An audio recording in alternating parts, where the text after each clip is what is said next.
కాబట్టి అగ్రిపరాజ, ఆకాశం నుండి కలిగిన ఆ దర్శనమునకు నేను అవధేయుడను కాక. ప్రార్థన. మోకరించగలిగిన వాళ్ళు మోకరించు.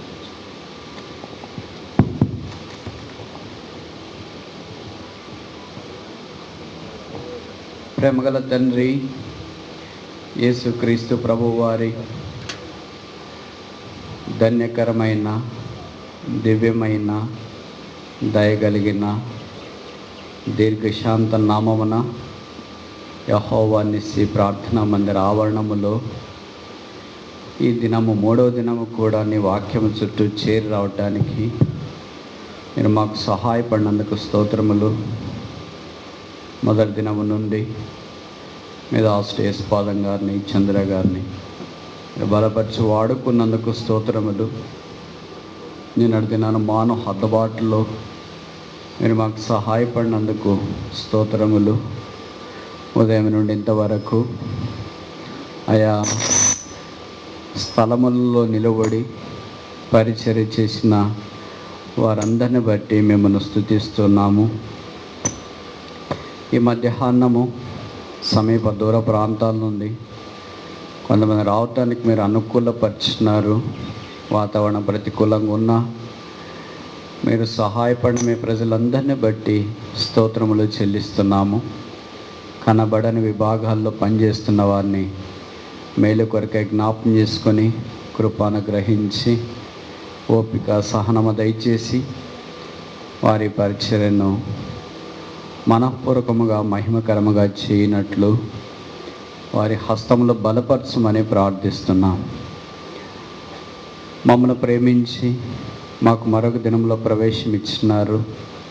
మీ వాత్సల్యత, నూతనత్వము ఎంతైనా నమ్మదగినది కనుక స్తోత్రములు. మీరు మార్పు లేని వాడవు కనుక యాకోబు సంతతైన మేము లయము కాకుండా కాపాడినందుకు మిమ్మల్ని స్తుతిస్తూ ఉన్నాము. ఇక్కడ స్థానిక సంఘము, చుట్టుపక్కల సంఘాలు, విశ్వాసులు, బాధ్యత వహించే వారి సేవకులను మీరు తోడుకొని వచ్చినందుకు స్తోత్రములు. నెహెమ్యా 4:19-20 ప్రకారము పని మిక్కిలి గొప్పది, మీరు ఏళ్ళ ఎడమగా ఉన్నారు.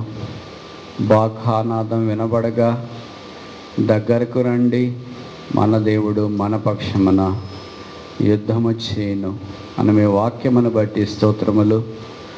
మీ వాక్యమనే బాకానాదం వినబడే స్థలాల్లోనికి మీ ప్రజలు గుంపులు గుంపులుగా రావటానికి మీరు ఇచ్చిన మనస్సును బట్టి మీకు స్తోత్రములు. మీ వాక్యం యొక్క బూరధ్వని, బాకానాదము మా మధ్యలో వినబడి చేయమని ప్రార్థిస్తున్నా. తద్వారా నీ నామ మహిమ కొరకై మీ ప్రజలకు జీవించినట్లు మీరు మాకు సహాయము చేయము. ఈ స్థానిక సంఘము, బాధ్యత వహించువారు, సేవకుల మీద తిమోతి గారి కుటుంబాన్ని బట్టి స్తోత్రములు. ఇంతవరకు కాపాడి భద్రపరిచి కరుణించి సహాయం చేసినందుకు స్తోత్రములు. తనను మీరు బలపరచుము. ఈ పరిచర్య అంతటి కొరకై సరైన తీర్మానాలు, సరైన విధానంలో నీ కార్యము మీ ప్రజల మేలు కొరకై, మీ నామ మహిమ కొరకై కొనసాగునట్లు మీ దాసునికి ఆలోచన అనుగ్రహించమని మేము ప్రార్థిస్తున్నాం. మేమందరం కలిసి నీ రాజ్య వ్యాప్తి కొరకు ప్రయాసపడినట్లు చేయము. నన్ను, మమ్ములను మీరు దృష్టించుము. పాటల ద్వారా మీరు మహిమ పొందినందుకు స్తోత్రములు. నీ వాక్యము కూడా అనుగ్రహించుము. మీ రక్తం చేత నన్ను కడిగి పరిశుద్ధపరిచి నా నోట మీ మాటలుంచి మీ నా మహిమ కొరకై నిలవబెట్టి వాడుకోమని ప్రార్థిస్తున్నాం. మాకు కాదు యెహోవా, మాకు కాదు, నీ కృపా సత్యమును బట్టి నీ నామమునకే మహిమ తెచ్చుకొనుము. వచ్చిన ఏ ఒక్కరమైన మేము ఖాళీగా వెనకకు వెళ్ళిపోకుండా మమ్మల్ని ఆదుకోమని ప్రార్థిస్తున్నాం. మా మధ్యలోనికి దిగిరమ్ము. మా హృదయాలు మెత్తన చేయము. మాకు పరిచర్య చేయము. మీ వాక్యం యొక్క ప్రభావానికి మేము లోబడినట్లు చేయము. మీ స్వరం మమ్మను లోపరుచుకోవటానికి మేము అనుమతించినట్లు సహాయం చేయము. మీ సిలువ నీడ కింద మమ్మను ఉంచుము. మీ గుడారం చేత మమ్మను కప్పుము. మీ పర్ణశాలలో మమ్మను దాచుము, మీ రెక్కల చాటున భద్రపరచుము, మీ చొక్కాయి కింద మమ్మను ఉంచుము, మీ స్పర్శ కింద మమ్మను ఉంచుము, మీ మహిమక స్వాధీనములో ఉంచుము. నీకు వెలపటి ఏ కార్యమేమో చేయకుండా మమ్మను ఆపమని ప్రార్థిస్తున్నాం. మీకే స్తోత్రములు చెల్లిస్తూ యేసు ప్రభు వారి పరిశుద్ధ పుణ్య భావన నామమున స్తుతించి ప్రార్థిస్తున్నాము తండ్రి. ఆమేన్.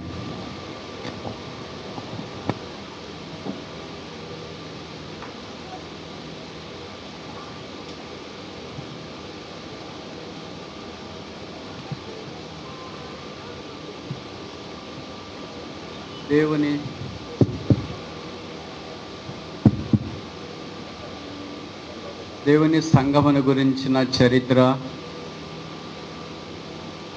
వైద్యుడైన లూకా చేత పరిశుద్ధాత్మ దేవుడు 28 అధ్యాయాలు కలిగిన ఈ పుస్తకములో గ్రంథస్థం చేయుట శ్లాఘనీయం. ఈ అపోస్తుల కార్యాల చరిత్ర దేవుడు తన ప్రజలైన వారికి తన సంఘమును నిర్మించుట కొరకై ఎలాంటి దర్శనములు ప్రోత్సాహమిచ్చి ఆ పరిచర్యను కొనసాగించినాడు. కొన్ని విషయాలు మనం నేర్చుకోవటానికి ఆరంభించినాం. కొత్త నిబంధనలో దర్శనము అనే మాట, దర్శనములు చాలామందికి ఇవ్వబడిన సందర్భము అపోస్తుల కార్యములో మనం చూడవచ్చు.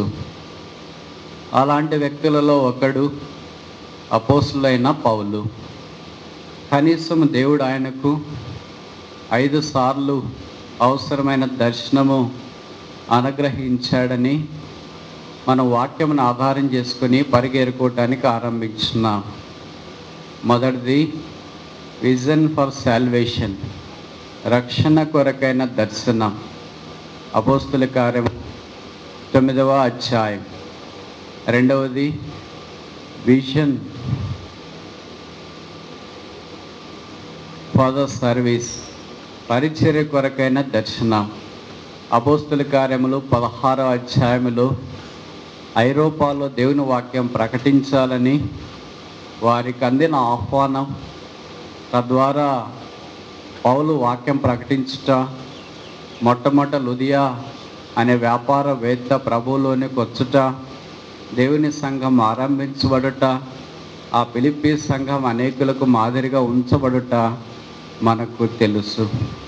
మూడవది పరిశుద్ధాత్మ దేవుడు సహాయం చేసే కొలది ఈ మొదటి సెషన్లో అపోస్తుల కార్యంలో 18వ అధ్యాయాన్ని ఆధారం చేసుకొని కొన్ని విషయాలు మనం నేర్చుకోవటానికి పూనుకుందాం. అపోస్తుల కార్యములు 18వ అధ్యాయం. అపోస్తుల కార్యములు 18వ అధ్యాయం.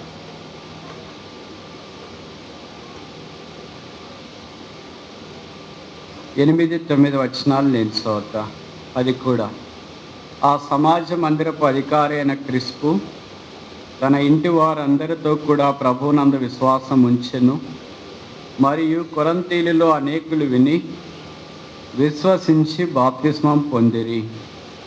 రాత్రివేళ దర్శనమందు ప్రభువు, నీవు భయపడక మాట్లాడము, మౌనముగా ఉండకము, నేను నీకు తోడయున్నాను, నీకు హాని చేయటకు నీ మీదకి ఎవడను రాడు, ఈ పట్టణంలో నాకు బహుజనం ఉన్నదని పౌలుతో చెప్పగా, 9వ వచనంలో వ్రాయబడిన మాట, రాత్రివేళ దర్శనమందు ప్రభువు. కనుక దేవుడు మరలా ప్రభువును ఈ దర్శనము ద్వారా, పౌలును దర్శనము ద్వారా పరిచర్య కొరకై సిద్ధపరుస్తున్నాడు. దీనికి మనం ఒక పేరు పెడదాం, విజన్ ఫర్ ద శాంక్చురీ, పరిశుద్ధ స్థలం లేదా దేవుని సంఘము కొరకైన దర్శనం. కొరంతి పట్టణంలో దేవుని సంఘం ఏర్పాటు చేయబట్ట కొరకై అది సాదాసీదాగా కొనసాగించబడలేదు. ఫిలిప్పీ పట్టణం ఏర్పాటుకు దర్శనం వచ్చింది, కొరంతి పట్టణం సంఘం ఏర్పాటుకు కూడా దర్శనం వచ్చింది. పౌలు ద్వారా దేవుడు పనిచేసిన అన్ని సంఘాలకు ఇలాగ దర్శనం రాలేదు. కొన్ని సంఘాలు హార్డ్ కోర్ చర్చెస్ ఉంటారు బహుశా వీళ్ళు, అందుకనే వారికి దేవుడు సంఘం ఏర్పాటు చేయడం కొరకై అపోస్తలుడైన పౌలు ద్వారా ఈ దర్శనంలోనికి తీసుకుని వచ్చినాడన్న సంగతి మనం గుర్తిస్తూ ఉన్నాం. కొరంతి అనేది ఒక పెద్ద వ్యాపార కేంద్రం. 7 లక్షల జనాభా ఆ దినాల్లోనే ఉంది. పాపానికి పుట్టినిల్లు, అపరాధాలకు మారు పేరు, అక్రమానికి పెట్టింది పేరు, ఆత్మీయత శూన్యం, ఆసక్తి అసలే లేదు. అలాంటి నివురుగప్పిన పట్టణంలో శిలువ వర్తమానం అపోస్తలుడైన పౌలు ద్వారా దేవుడు ప్రకటించాలని సంకల్పించి ఆ పట్టణానికి తీసుకుని వెళ్ళాడు. ఆ పట్టణంలో అప్పుడే రోమా నుండి అలాగ వలస వచ్చిన దంపతులు ఉన్నారు. వారి పేరే అకుల, ప్రిస్కిల. అకుల అంటే ఈగల్, పక్షిరాజు అని అర్థము. కనుక అలాంటి మంచి పేరుతో వచ్చిన దంపతులు అక్కడున్నారు. దేవుడు తన పని చేసుకోవటానికి చూడండి, పెద్ద పట్టణంలో ఒక చిన్న కుటుంబాన్ని పంపించినాడు. వారు వృత్తికి డేరాలు కుట్టివారు. వారు ఉన్నారన్న సంగతి పౌలుకు తెలియకుండానే పౌలు కొరంతికి వచ్చారు. వాళ్ళు ఉన్నారన్న సంగతి ఇప్పుడు పౌలుకు తెలిసింది కనుక వాళ్ళు కూడా డేరాలు కుట్టివారే కనుక పౌలు అదే వృత్తి గలవాడు కనుక 18:3 రాయబడింది. ఈ మాట నాకు చాలా ఇష్టం, ఇప్పుడు మనకెంతో అవసరం. అపోస్తుల కార్యాలు 18:3. వారు అంటే అకుల, ప్రిస్కిల అన్నవారు వృత్తికి డేరాలు కుట్టువారు. పౌలు అదే వృత్తి గలవాడు గనుక వారితో కాపురముండెను. వారు కలిసి పని చేయుచుండరి. ఈ మాట చాలా ఇష్టం. సంఘం ఏర్పడాలంటే, సంఘము కొనసాగాలంటే, సంఘం యొక్క ప్రత్యక్షత మనకి రావాలంటే, సంఘం వర్ధిల్లాలి, విస్తరించాలంటే ఓ సామాన్యమైన సూక్ష్మ రహస్యం ఇది. వట్టి సంఘము ప్రార్థన చేస్తే వర్ధిల్లుతుంది అనుకోవడం అపోహ. ప్రార్థన ఒక్కటే, వాక్యం ఒక్కటే, ఆరాధన ఒక్కటే సంఘం వర్ధిల్లటానికి కారణం కాదు. కలిసి పని చేస్తూ, ప్రార్థన చేస్తూ, వాక్యం ప్రకటిస్తూ, దేవునిని స్తుతిస్తూ, దేవుని ప్రజలంగా చేరి వస్తున్నప్పుడు దేవుడు సంఘాన్ని వర్ధిల్లింప చేస్తాడు. మనం కలిసి పని చేయట ఇక్కడ వాక్యంలో చూస్తున్నాం. కొరంతి సంఘానికి అపోస్తలుడైన పౌలు 2 పత్రికలు రాశాడు. కేవలం తెస్సలోనికే సంఘానికి, కొరంతి సంఘానికి 2 పత్రికలు. మిగతా సంఘాలకని ఒకే పత్రిక. ఎఫెసీకి 1, ఫిలిప్పీకి 1, కొలస్సీకి 1, గలతీకి 1, రోమాకి 1, అలాగా హెబ్రీ పత్రిక 1, ఇలా ఒకే పత్రికలు రాశాడు. కానీ కేవలం ఈ సంఘానికి మాత్రమే 2 పత్రికలు రాశాడు తెస్సలోనికే సంఘం తర్వాత. కారణం ఏంటంటే వీరందరూ కలిసి ప్రభు కొరకు జీవించే గొప్ప సంఘముగా రాకడ కొరకు సిద్ధపరచాలని అపోస్తలుడైన పౌలు యొక్క అభిలాష. వారు కలిసి పని చేయుచుండరి, వర్కింగ్ టుగెదర్.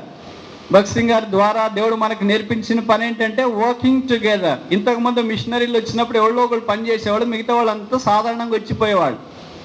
అదంతా వృద్ధి కాలేదు.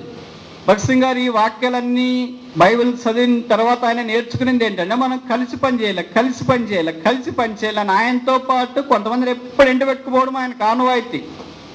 అందుకే అప్పుడు వాళ్ళు వేనగొన్నారు. ఇప్పుడు మనం ఎందుకు వేనగొంటామంటే మనమే పోవటానికి.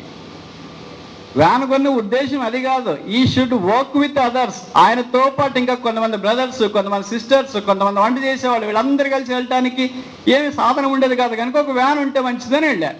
ఇప్పుడు మనం వ్యాన్లు కొంటే ఏం చేస్తాం? మనకు నచ్చిన వాళ్ళు, మనకి ఇష్టమైన వాళ్ళు, మన గ్రూపు, మన టీము ఉంటుంది, వాళ్ళే వెళ్తాం. మిగతా వాళ్ళు వ్యాన్లో స్థలం లేదని మనం చెప్తాం. ఇవన్నీ నేను చెప్పే మీకు అర్థమవుతుంటాయి.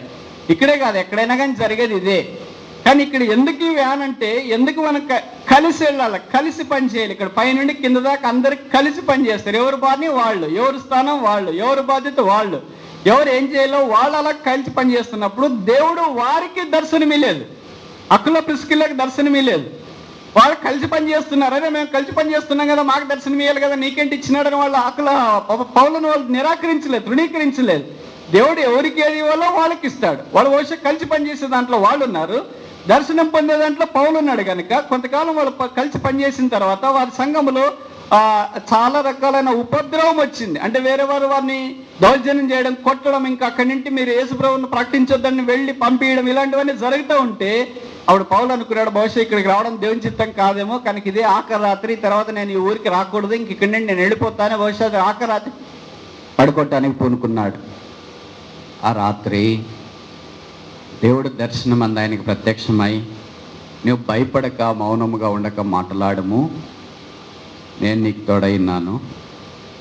ఈ పట్టణంలో నాకు బహుజనం ఉంది, నీ మీద హాని చేయటానికి ఎవడు రాడు. ఈ మాట విన్న తర్వాత ఆయన ఈ దర్శనం ఏం చేస్తుందంటే మనల్ని ధైర్యపరుస్తుంది. మనకి ధైర్యం లేదంటే ప్రభు పరిచర్ల కారణం ఏంటంటే దర్శనం లేదు. ఈయనకి మిగతా వాళ్ళు ఎవరు వచ్చి చెప్పినా ఒక్కసారి ఆయన ప్రభువు మాట విన్నాడు అనుకోండి, భూమి ఆకాశం ఏకమై వచ్చి అపోస్తలుడైన పౌలుకి చెప్పినా నువ్వు ఇది చేయడం అంత మంచిది కాదేమని ఆయన వినేవాడు కాదు. కారణం ఏంటి? భయపడేవాడు కాదు, సొమ్మసిల్లేవాడు కాదు, పిరికివాడు కాదు. ఒక్కసారి దేవుని మాట, ఒక్కసారి దేవుని మాట, ఒక్కసారి దేవుని మాట. మనం ఎందుకు ఆ మాట వినలేకపోతున్నాం, ఆ స్వరం వినలేకపోతున్నాం? బహుశా చాలా లోపాలు ఉన్నాయి. అయితే అపోస్తలుడైన పౌలు దగ్గరికి మనం వచ్చినప్పుడు దేవుని దర్శనం ఆయనకు వచ్చింది కనుక, ఆ పట్టణంలో ఎలాంటి కరుడుగట్టిన వాళ్ళు ఉన్నా సరే దేవుడు తనతో మాట్లాడాడు కనుక అక్కడ దాదాపు 1.5 సంవత్సరం నిలిచి దేవుని యొక్క వాక్య పరిచయం చేశాడు. ఒక గొప్ప సంఘం వచ్చింది. ఈ దర్శనంలో దేవుడు మాట్లాడిన మాటలు ఇక్కడ మనం చూస్తాం. దీన్ని మనం 5 భాగాలకు విభజించడానికి ప్రయత్నం చేస్తాం. చూడండి, అపోస్తల కార్యాలు 18వ అధ్యాయం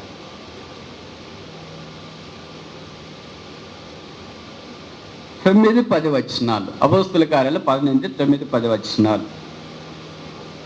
రాత్రి వేళ దర్శనమందు ప్రభువు నీవు భయపడక. కనుక మొదటిది ఏంటంటే నో ఫియర్, భయమే అవసరము లేదు. ఎప్పుడు భయం అవసరం లేదు? దేవుడు మనకు కనిపించినప్పుడు, దేవుడు మాట్లాడినప్పుడు.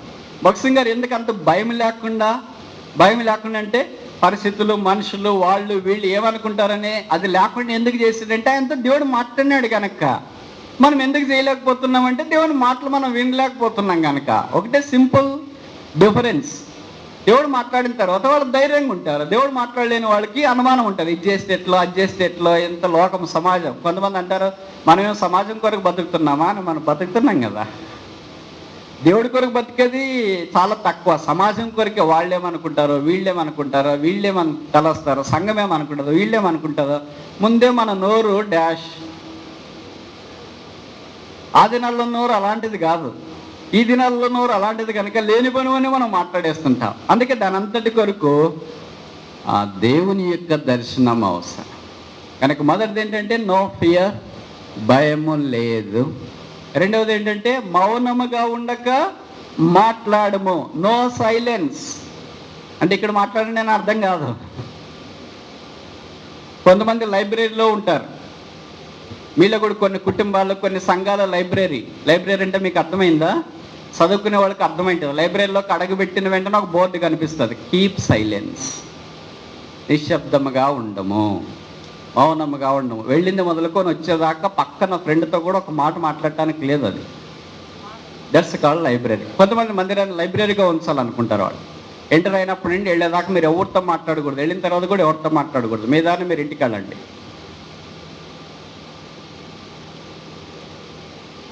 ఇక్కడ వాక్యంలో మనం గమనించేది ఏంటంటే, నువ్వు దైవికమంగా దేవుని యొక్క వాక్యం ప్రకటించకుండా మౌనంగా ఉండొద్దు, నువ్వు ప్రకటించు. కనుక నో సైలెన్స్ అంటే అర్థం ఏంటి? Speak out.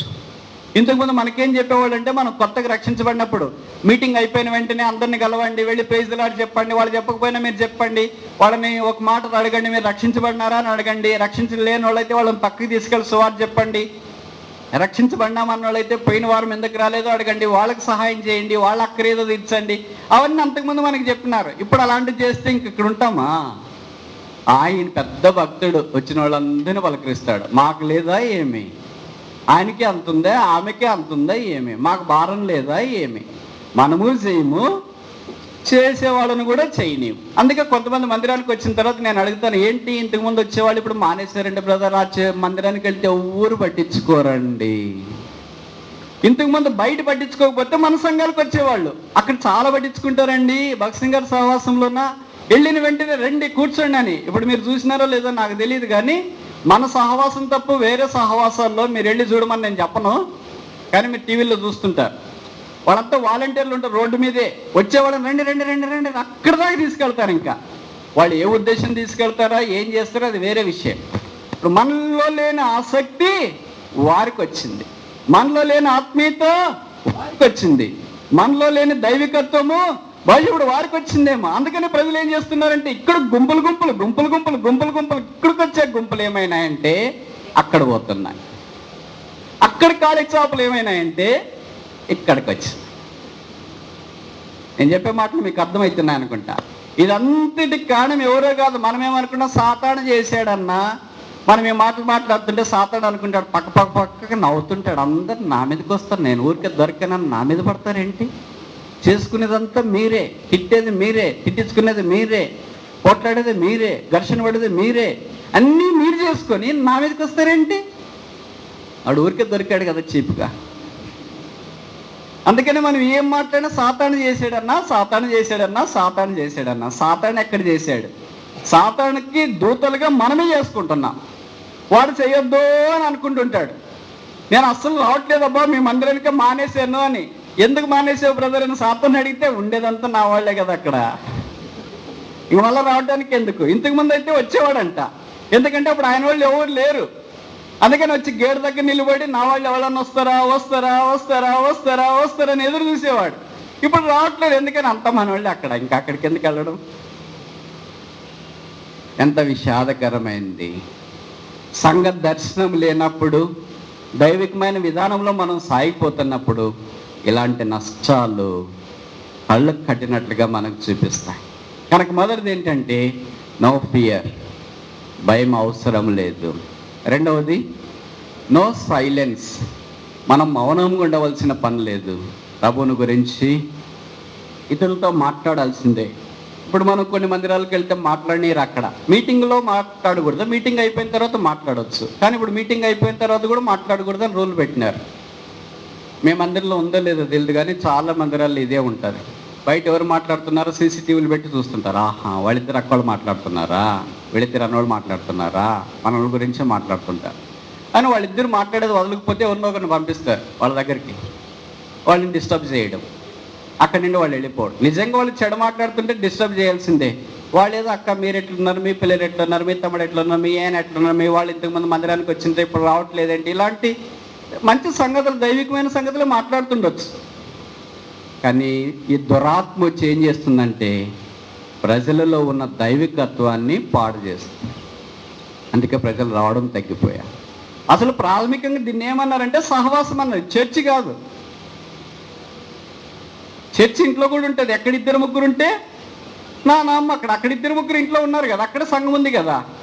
మరి సహవాసం అంటే ఏమని అర్థం? అందరూ చేరి వస్తారు. ఇప్పుడు నో సహవాసం, నో ఫెలోషిప్. రావడం ప్రైజ్ లాడ్ అనుకోవడం పోతా ఉన్నాడు. ఎవరు మాట్లాడినా, ఎవరు ఎక్కువ చేసినా వెంటనే సీసీటీవీలో కనిపిస్తుంటారు వాళ్ళకి. ఓహో వీళ్ళు మాట్లాడుతున్నారు, వీళ్ళంతా గుంపయ్యారా, వీళ్ళంతా ఒక పార్టీనా, వీళ్ళంతా ఒక టీమా, వీళ్ళంతా వీళ్ళ, ఓహో వీళ్ళంతా వీళ్ళ, ఓకే వీళ్ళని తొక్క పడేస్తే ఒక్కసారి పైకి లేకుండా అవుతారుగా. ఇవన్నీ చెప్పడానికి బాగుంది, కానీ హృదయంలో బాధేస్తుంది. మనం ఎక్కడ ఆరంభించున్నాము, ఎక్కడికి వెళ్ళాము? దేవుడు భక్త్ సింగ్ గారి పరిచయం ద్వారా ఈ సంఘాలు వృద్ధి చేయడానికి కారణం సహవాసమే. ప్రజలు వచ్చిన వెంటనే కొంతమంది అనేవాడు, మేము రక్షించబడినప్పుడు రే ఆ చర్చికి వెళ్ళొద్దురా రక్షణ లేనప్పుడు. నా చేసే బ్యాక్గ్రౌండ్ ఆ భక్త్ సింగ్ గారి ఫెలోషిప్ అంటే అక్కడికి వెళ్ళొద్దు, అక్కడికి వెళితే వాళ్ళు ఫెవికాల్ మాత్రం అతుక్కుంటారు, వదలేరు, అక్కడికి వెళ్ళొద్దని చెప్పేవాళ్ళు. ఇప్పుడు ఈ అక్కడికి వెళ్ళినా పలకరించే వాళ్ళు లేరు. అందుకనే ప్రజలు ఇక్కడ నుండి ఏం చేస్తున్నారంటే వేరే దానికి వెళ్ళిపోతున్నారు. ఇప్పుడు మనం బ్రదర్ వేరే దానికి వెళ్తున్నారని మనం వచ్చి చెప్పే మనకు ఆడంలే, వెళ్ళేవాళ్ళు వెళ్తారు, ఉండేవాళ్ళు ఉంటారు. దేవుడు ఇక్కడ పెట్టిన వాళ్ళు ఎక్కడ ఉంటాడు, అక్కడ పెట్టిన వాళ్ళు ఎక్కడ ఉంటాడు. అక్కడ గొర్రెలు ఎక్కడ ఉంటాయి, ఇక్కడ గొర్రెలు ఎక్కడ ఉంటాయి. మళ్ళీ దానికి వాక్యం, నా చేతిలో నుండి ఎవడు మిమ్మల్ని అపహరించలేడు. అన్నిటికీ వాక్యాలు ఉంటాయి. పాపానికి కూడా బైబిల్లో వాక్యం ఉంది. ఊరేసుకొని వస్తానంటే తొందరగా జావని, నువ్వు చేయవలసిన పని త్వరగా చేయి. కనుక బైబిల్ అన్నిటికీ కనిపించేటట్లు ఉంటాయి. కానీ మనం దైవికమైన విధానంలో తీసుకోవాలి. అయ్యో వారు రావట్లేదే, వీళ్ళు ఇలాగ అయిపోయారేంటి, వీళ్ళ సంగతి ఏంటి, వీళ్ళ గురించి ఎవరు ఆలోచిస్తారు? ఈ భౌతికమైన సంగతులను గురించి కాక ఆత్మీయమైన దాంట్లో దేవుని ప్రజలతో కలిసి మాట్లాడడం అవసరం. నా నోరు తెరిచి నేను మాట్లాడితే ముత్యాలు రాలిపోతాయంటే నేను సహవాసంలో ఇంకెందుకు? నేను చెప్పిన మాటలు మీకు అర్థమయ్యాయి అనుకుంటా. మనం కొంతమందితోనే మాట్లాడతాం, కొంతమందితో మాట్లాడడం. వాళ్ళు మాట్లాడించినా మనం మాట్లాడాం. ఎందుకంటే మనం చాలా ఆత్మీయులు అనుకుంటాం. భక్త్ సింగ్ గారి కంటే ముందు ఇవన్నీ మన లోపాలు. ఈ వాక్యం మనకి ఇట్లా ఎత్తి చూపిస్తుంది. పౌలు ఎక్కడోడు ఎవరితో పని చేసాడు? నాకు చాలా ఆశ్చర్యం వేసింది ఈ వాక్యం చదివినప్పుడు. ఆయన 3వ ఆకాశానికి ఎక్కిపోయిన వాడు, దేవుని స్వయంగా చూచినవాడు, దేవుని మాట స్వయంగా విన్నవాడు, 3 రోజులు దేవుని ద్వారా గుడ్డివాడిగా చేయబడినవాడు, తర్వాత కళ్ళు వచ్చినవాడు, అలాగే దేవుని మాట ప్రకారం వెళ్ళినవాడు, అరేబియాలో 3 సంవత్సరాలు దేవునితో పోరాడి దేవుని యొక్క ప్రత్యక్షత పొంది తిరిగి యెరూషలేముకు వచ్చే వాక్యం ప్రకటించిన వాడు, దాని మొదలుకొని బేర్షెబాదాకా అనగా ఇజ్రాయెల్ దేశమంతటా దేవుని కొరకే సాక్ష్యం ఇచ్చిన వాడు, దేవుని కొరకు ప్రయాసపడిన వాడు, ఆయన గొప్పవారిగా తలంచిన అపోస్తులు 3వ ఆకాశానికి వెళ్ళిన వాడు. ఇలాంటి వాడు డేరాలు గుట్టే వాళ్ళతో ఏం చేస్తున్నాడంట? మనం చేస్తామా? మన స్టాండర్డ్ ఎక్కడ, వాళ్ళ స్టాండర్డ్ ఎక్కడ కదా? అసలు నేను ఎవరనుకున్నా? దేవుని చూసిన వాడిని, దేవుడు మాట్లాడిన వాడిని, దేవుని దగ్గర ఉన్నవాడిని. వాళ్ళు డేరాలు కుట్టుకుని బతికేవాళ్ళు. ఎక్కడ వాళ్ళు బతుకుతారు అంటే ఒక ఎక్స్ట్రీమ్ టాప్. భగత్ సింగ్ గారు ఎప్పుడు చేసేది ఇదే. ఒక పైన ఉన్నతమైన స్థానంలో ఉన్న, కింద లో స్థానంలో ఎవరు ఉంటారో వాళ్ళిద్దరిని కలిసి ఒక పనికి పంపించేవాడంట ఆయన. వీళ్ళిద్దరు ఎట్లా వెళ్తారు? స్ట్రేంజ్. గ్రామాల పరిసరికి మీ ఇద్దరు వెళ్ళంటే ఆయనదేమో హై, ఈయనదేమో లో, ఆమెదేమో హై, ఈమెదేమో లో. వీళ్ళిద్దరిని కలిసి ఎలాగ పరిచయం చేయాల? అదే, కింద ఉన్న వాళ్ళు పైకి రావాలా, పైన ఉన్న వాళ్ళు కిందికి దిగి రావాలి. అలాగ అపోస్తలుడైన పౌలు ద్వారా దేవుని యొక్క వాక్యంలో మనకు నేర్పించబడుతున్న సత్యం ఇది. 3వ చూడండి, అపోస్తల కార్యములు 18వ అధ్యాయం. అపోస్తల కార్యములు 18వ అధ్యాయం. నేను నీకు తోడయ్యున్నాను. కనుక దేవుని యొక్క తోడు, దేవుని యొక్క దర్శనంలో ఉన్నప్పుడు మనకు కనిపిస్తుంది. అంటే ఇక్కడ అర్థం ఏంటంటే, దేవుడు తోడుగా ఉన్నాడు కనుక వాళ్ళు ఎక్కడికి వెళ్ళినా, ఏ పని చేసినా, బైబిల్లో రాయబడింది కదా, దావీదుకు దేవుడు తోడుగా ఉన్నాడు కనుక అతడు వెళ్ళిన చోట్లంతా దేవుడు అతనికి సహాయం చేస్తూ వచ్చినాడు. దేవుడు మనకు తోడై ఉంటే నో డేంజర్, అపాయము లేదు. మొదటిదేంటి? మర్చిపోద్దండి, అలసిపోవద్దండి, ఇంకా చాలా ఉంది ఈరోజంతా. మొదటిదేంటి? నో ఫియర్, భయం లేదు. రెండవదేంటి? నో సైలెన్స్, మౌనముగా ఉండవలసిన పని లేదు, మాట్లాడాలి. మూడవదేంటి? నో డేంజర్, అపాయము లేదు. ఎందుకని? దేవుడు తోడుగా ఉన్నాడు. తర్వాత 4వది ఏంటి? అపోస్తలుల కార్యములు 18వ అధ్యాయం 9వ వచనం లేదా 10వ వచనం. నీకు హాని చేయటకు నీ మీదికి ఎవడును రాడు. నీకు హాని చేయటకు, నో హార్మ్. నీకు హాని అనేది చేయబడదు. హాని చేసేవాడు కొంతమంది ఉంటారనే కదా అర్థం ఇక్కడ. వాళ్ళు మంచి చేసినా హాని చేస్తారు. నాకు చాలా ఆశ్చర్యం వేస్తుంది. పౌలు పరిచయం చేస్తున్న దినాల్లో ఆయన అలాగే దారముడు వెళ్తుంటే ఆయన నీడు పడితే చాలు రోగాలు పోతాయని కొంతమంది వచ్చినారు. ఆయన చెయ్యి తాకితే చాలు రోగాలు పోతాయని కొంతమంది వచ్చినారు. ఆయన కర్చీపు లాంటివి, పౌలు పేతురు ఇలాంటి అపోస్తులు కర్చీపు పట్టుకుంటే చాలు రోగాలు పోతాయన్నారు. వాళ్ళు కర్చీపులు తీసుకెళ్ళి అక్కడ రోగం ముందు అక్కడ పెట్టేశారు. అందుకే ఇప్పుడు కర్చీపుల వ్యాపారం వచ్చింది బయట. కర్చీపులు 50 రూపాయలు కోటి, 100 రూపాయలు కోటి అమ్ముతూ ఉంటారు. ఈ కర్చీపులు తీసుకెళ్ళి అక్కడ రోగం ముందు అక్కడ పెట్టండి అని. మరి బాగా అవుతుందో లేదో నాకు మాత్రం తెలియదు. కానీ అపోస్తలుడైన పౌలు ద్వారా దేవుడు విశేషమైన అద్భుతములు చేయించినని బైబిల్లో రాసింది. ఇంత అద్భుతాలు చేయించిన వానికి హాని చేసేవాళ్ళు ఎవరు ఉంటారు? ఆయన కర్చీపు ముట్టుకుంటేనే బాగలేని వాళ్ళు బాగా అవుతుంటే, మరి ఆయన వచ్చి ముట్టుకుంటే వాళ్ళు ఏం కాదా? వాళ్ళ చేతులు ఏం కదా? కాళ్ళు ఏం కదా? ఏం కావట్లేదా? కొన్నిసార్లు దేవుడు అనుమతించిన నాకు ఆశ్చర్యం వేస్తుంది. ఆయన కర్చీపు ముట్టుకుంటే రోగాలు ఉన్న వాళ్ళు బాగైతే ఆయన లాక్కొని వెళ్ళి రాళ్ళతో కొట్టారు. ఆయన చెరసాలకు తీసుకెళ్లారు. ఆయనకు బొండలు వేశారు. మరి వాళ్ళకి ఏం కాలేదు. ఎందుకేం కాలేదు? కొన్నిసార్లు దేవుడు అలాగ అనుమతిస్తాడు ఆ పరిస్థితి గుండా వెళ్ళటానికి. ఆ తర్వాత ఏమైందో మనకు తెలియదు. కానీ ఆ క్షణంలో వారికి ఏ అపాయం కలగకుండా, ఇలాంటిగా ఏ అపాయం కలగకుండా ఉంటే మనుషులు ఏం చేస్తారు? మనపూర్వకముగా పాపం చేసినప్పుడు శిక్ష త్వరగా కలగబోట చూచి ఇంకేం చేస్తున్నారు? ఇంకా మనపూర్వకంగా, ఇంకా బుద్ధిపూర్వకంగా, ఇంకా పాపము చేస్తూనే ఉంటారు. ఏ హాని రాదు కదా, చూస్తాంలే, వచ్చినప్పుడు ఆలోచిస్తాంలే. ఒక్కసారిగా వస్తుంది సునామీ. చెప్పిరాదమ్మా, ఎన్నిసార్లు గద్దించినను లోబడవానికి మరి తిరుగు లేకుండా హఠాత్తుగా డాష్ కలుగును. నేను అది చెప్పాలని ఇక్కడ ఇష్టపడట్లేదు. ఉద్దేశం ఇక్కడ ఏంటంటే హాని చేసే వాళ్ళు కూడా కొంతమంది ఉన్నారు అని అర్థం. ఎక్కడ? సంఘములో. కనుక వీళ్ళు ఎప్పుడు ఉండనే ఉంటారు. అప్పటి నుండి ఇప్పుడు దాకా వీళ్ళు ఉన్నారు. వాళ్ళ పనే అది. సాతాను వాళ్ళని అదే పనికే పిలిచి సంఘంలో పెట్టింటాడు. అయ్యా మీ పరిచయం ఏంటంటే సువార్త ప్రకటించేదే కాదు, ప్రార్థన చేసేదే కాదు, బాప్తిస్మలు ఇచ్చేదే కాదు, వ్యాన్ డ్రైవ్ చేసేదే కాదు, వంట చేసేదే కాదు, చెప్పుల స్టాండ్లో ఉండేదే కాదు, మెయిన్ లెసన్ కాదు, క్లోజింగ్ లెసన్ కాదు, పాటలు పాడేదే కాదు, వాక్యం చెప్పేదే కాదు. మరి ఏంటి మా పని? ఎవరైతే ఆత్మీయంగా ఉంటారో వాళ్ళకి నువ్వు హాని చేస్తూనే ఉండు. నీ పనే అది.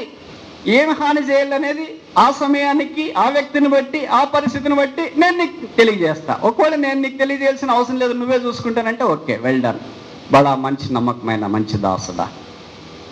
దేవుడు చెప్పే మాట వాళ్ళకి సాతాను చెప్తాను. కనుక వాళ్ళ పని ఏంటంటే వాళ్ళ జీవితకాలం హాని చేయటానికే ఉంటారనమాట. అలాంటి వారి ద్వారా హాని రాదని ఇక్కడ దేవుడు మాట్లాడుతున్నాడు. ఇప్పుడు ఎన్ని విషయాలు చూసాం? 4. మొదటిదేంటి? No fear. దేవుడిచ్చిన దర్శనములో ఉన్నంత దాకా భయము లేదు. రెండవది నో సైలెన్స్. దేవుడిచ్చిన దర్శనంలో ఉన్నంత దాకా మౌనముగా ఉండకుండా దేవుని వాక్యం ప్రకటించవచ్చు. మూడవది ఏంటి? No danger. దేవుని దర్శనంలో ఉన్నంత కాలము అపాయము రాదు. 4వది నో హార్మ్. అంటే ఏ కీడు జరగదు. మామూలు పాట పాడుతుంటాం, జనవరి 1వ తారీఖు ఏ కీడు రాదని ఏసీ చెప్పాను మాకు, మేము భయపడమని. 2వ తారీఖు నుండి ఇంక ఇదే ఆలోచన. బైబిల్లో రాయబడిన రోమపత్రికలో కీడుని గురించి మీ పడకల మీద కూడా వేరే వారిని గురించి తలంచొద్దండి అని బైబిల్ చదువుతున్నా. నాకు చాలా ఆశ్చర్యం వేస్తుంది. ప్రస్తుత సంఘం యొక్క స్థితికి బైబిల్కి 180 డిగ్రీలు దూరం ఉంది. 180 డిగ్రీలు దూరం అంటే ఎప్పుడు కనబడదు, వాళ్ళిద్దరు కలవరు. బైబిల్లో 1వ యోహానులో ఏం రాయబడిందంటే మీరు మీ సహోదరుల కొరకు ప్రాణం పెట్ట బద్దులై ఉన్నారు. మనందరికీ ఆ వాక్యం ఒక్కటి చాలు. I'm gone, I'm killed with that word. ఆ వాక్యం నా దగ్గరకు వస్తే నేను ఎక్కడ లేను. ఇప్పుడు అది చదివిన తర్వాత నాకేమైంది? ప్రభువా, నా సహోదరుని కొరకు ప్రాణం పెట్టే సంగతి వేరు, కానీ ప్రాణం తీయకుంటే చాలు నాయన. ప్రాణం పెట్టేవాళ్ళు తక్కువయ్యారు, అసలు లేరు అనుకోండి. ప్రాణం తీసేవాళ్ళు ఎక్కువైపోయారు. క్రైస్తవులు సహోదరుని కొరకు ప్రాణం పెట్ట బద్దులు అంట. వాలంటరీ కాదు, ఆప్షన్ కాదు, చేస్తే చేయొచ్చు లేకపోతే లేదు కాదు, మ్యాండేటరీ, కంపల్సరీ, వ్యారెంట్. రక్షించబడిన వెంటనే వ్యారెంటీ ఏంటంటే నీవు నీ సహోదరుని కొరకు ప్రాణం పెట్టాలి అవసరమైతే. ఈ వ్యారెంటీని మనం ఏం చేస్తున్నామంటే అవన్నీ ఎప్పుడో భక్సింగారు తినాలో, ఇప్పుడు మాట్లాడేటప్పుడు మాత్రం ఎప్పుడో భక్సింగారు తినాలో. మనకు అడ్వాంటేజ్ వచ్చినప్పుడు భక్సింగారు ఇలాగ చేశారా, అలాగే చేశారా, అక్కడికి వెళ్ళారా, ఇక్కడికి వెళ్ళారా, ఇట్లున్నాడా, అట్లున్నాడా. మనకు అడ్వాంటేజ్ వచ్చినప్పుడు కోట్ చేస్తాం, మనకు డిసడ్వాంటేజ్ వచ్చినప్పుడు కోట్ చేయం. అది మన నైసం కదా. బైబిల్ కూడా మనకు అడ్వాంటేజ్ వచ్చినప్పుడు మాట్లాడతాం, డిసడ్వాంటేజ్ వచ్చినప్పుడు మాట్లాడడం. అది కాదు దర్శనం. దర్శనం అన్ని విషయాలలో ఒకే ఒక దానికి లోబడి ఉంటుంది, అదే వాక్యం. ఆ వాక్యానికి లోబడినది కళ కాదు, దర్శనం కాదు, ప్రత్యక్షత కాదు, తర్వాత వారికి కలిగించే ఆత్మ సంబంధమైన వెలుగు కాదు. ఇప్పుడు 5వది ఆఖరిది, ఈ పట్టణములో నాకు బహుజనం ఉన్నది. కింద చూస్తాను చూడండి.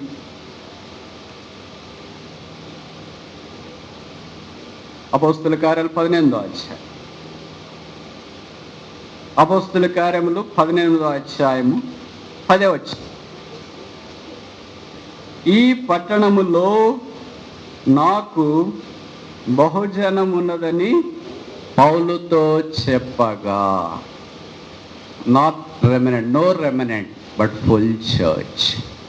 రెమినెంట్ అంటే కొంత శేషం, కొంతమందే ఉంటారు. కనుక ఇక్కడ నో రెమినెంట్, ఇక్కడ శేషమే కాదు, ఉన్నోళ్ళంతా వాళ్ళే. బహుజనమంతా ప్రభులోనికి తీసుకురాబట్టడానికి దేవుడు పౌలు ద్వారా ఈ ఏర్పాటులోనికి కొరింథీ సంఘాన్ని తీసుకురావాలని ఆయనకు దర్శనం ఇచ్చినాడు. ఈ దర్శనాన్ని ఆధారం చేసుకుని అపోస్తలుడైన పౌలు కొరింథీలో దేవుని యొక్క వాక్యము ప్రకటించి ఆ సంఘము ఏర్పడిన తర్వాత తిరిగి వేరే స్థలానికి వెళితే కొరింథీలో చాలా నష్టం కలిగింది. ఆ సందర్భాన్ని ఉపయోగించుకొని అపోస్తలుడైన పౌలు కొరింథీలకు రాసిన 2 పత్రికలు కూడా చాలా ఆత్మీయంగా రాసిన సంగతి మనకు పరిచయం. 2 కొరింథీ 2వ అధ్యాయము 4వ వచనం. కొరింథీలకు రాసిన 2వ పత్రిక 2వ అధ్యాయము 4వ వచనం. కొరింథీలకు రాసిన 2వ పత్రిక 2వ అధ్యాయము 4వ వచనం. మీకు దుఃఖము కలగవాలని కాదు కానీ మీ ఎడల నాకు కలిగి ఉన్న అత్యధికమైన ప్రేమను మీరు తెలుసుకునవాలని నిండు శ్రమతోనూ మనోవేదనతోనూ ఎంతో కన్నీరు విడుచుచు మీకు. ఎట్లా రాశారంటే ఈ పత్రిక? మన మాదిరి ఏసీ రూమ్లో కూర్చొని ఫ్యాన్ కింద కూర్చొని పెన్ను పేపర్ టీఎంఐ అని పెన్ను పేపర్ తీసుకొని ఎదుగో ఇక్కడ రాసినా ఇది వెళ్ళి పోస్ట్ చేసిరా అలాగే రాసాడా? ఇక్కడ రాయబడిన మాట చూస్తే ఎంతో కన్నీరు విడుచుచు మీకు రాసితిని ఏడ్చుట. నేను కొన్ని నిమిషాలు దీని గురించి చెప్పాలనుకుంటున్నా. ఏంటి బ్రదర్ చెప్పి ఇదేదో చెప్తున్నారేంటి అని. ఈ కొరింథీ సంఘం యొక్క వృద్ధి అపోస్తలుడైన పౌలు యొక్క కన్నీరు మీద ఆధారపడింది. నేను ఇక్కడ ఇదే మాట చెప్పాలనుకుంటాను. The growth of every church depends proportionally on the amount of the tears of the servant of God and the brethren in responsibility of the church. అర్థమైంది నేను చెప్పిన మాట? ఇంకోసారి చెప్పాలా? మీరు మౌనంగా ఉంటే అర్థం ఏంటి? ఇంకోసారి చెప్పాలా? అర్థమైందా? The growth of an individual church proportionally depends upon the amount of the tears of the servant of God and brethren in responsibility of that local church. ఒక సంఘము ఎంత ఎదిగింది అనేది ఆ సంఘ సేవకుడు బాధ్యత వహించేవారు కలిసి కార్చిన కన్నీరు యొక్క పరిమాణం మీద ఆధారపడింది. ఇంకో మాటలు చెప్పాలంటే మోర్ టియర్స్ మోర్ గ్రోత్. ఎక్కువ కన్నీళ్ళుంటే ఎక్కువ ఎదుగుదల. Less tears less growth. తక్కువ కన్నీళ్ళుంటే తక్కువ ఎదుగుదల. No tears no growth. కన్నీళ్ళు లేకపోతే ఎదుగుదల లేదు. ఇప్పుడు నేను మిమ్మల్ని ఒక ప్రశ్న అడగొచ్చా? ఈ 3 స్టేట్మెంట్లో మనం ఏ స్టేట్మెంట్లో ఉన్నాం? విన్నారా అనుకుంటా నేను చెప్పినవి? ఈ 3 మాటల్లో మనం ఏ స్టేట్మెంట్లో ఉన్నాం? మొదటిదే, రెండోదే, మూడోదే? ఈ 3 కాదా? మనది ఎప్పుడు ఉండదు కదా చెప్పిన దాంట్లో, రాయబడిన దాంట్లో. మనంతా వేరే టైపు. ఎక్కువ కన్నీళ్ళు ఎక్కువ వృద్ధే, తక్కువ కన్నీళ్ళు తక్కువ వృద్ధే, కన్నీళ్ళు లేవు వృద్ధి లేదు. మీరేమనుకోకపోతే చెప్పనా, మనం 3వ దాంట్లో ఉన్నాం. No tears no growth. కన్నీళ్ళు లేకుండా దేవుని సంఘం రాదు. కన్నీళ్ళు లేకుండా దేవుని సంఘం కట్టబడదు. దేవుని సంఘం డబ్బు మీద కట్టబడదు.